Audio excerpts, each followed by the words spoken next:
नमस्कार विद्यार्थी मित्रांनो, द्रोणाचार्य अकॅडमी मध्ये मी आपलं सहर्ष स्वागत करत आहे। अभ्यास करताय ना, करायलाच पाहिजे।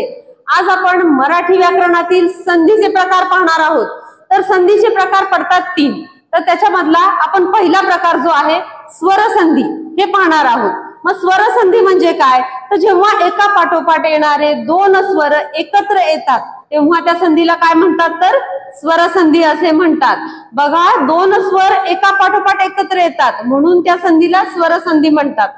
आणि त्याचं जर का उदाहरण आपण बघायचं म्हटलं तर देव अधिक आलय, म्हणजे इथे देवालयाची फोड केलेली आहे। देव अधिक आलय ह्याच्यापासून शब्द तयार होतो देवालय।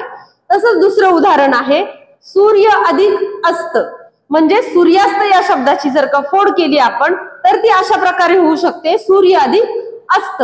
मग या दोन्ही शब्दांमध्ये अ आणि हा स्वर जो आहे तो एका पाठोपाठ आलेला आहे, म्हणजे स्वर अधिक स्वर म्हणजे स्वरसंधी। लक्षात घ्या मित्रांनो, स्वर अधिक स्वर म्हणजे स्वरसंधी। आणि ज्याच्यामध्ये अ आणि आ या शब्दांचा उल्लेख होतो ती झाली स्वरसंधी। आता याच्या पुढची जी व्यंजन संधी आहे ती आपण पुढील व्हिडिओमध्ये पाहणार आहोत। धन्यवाद।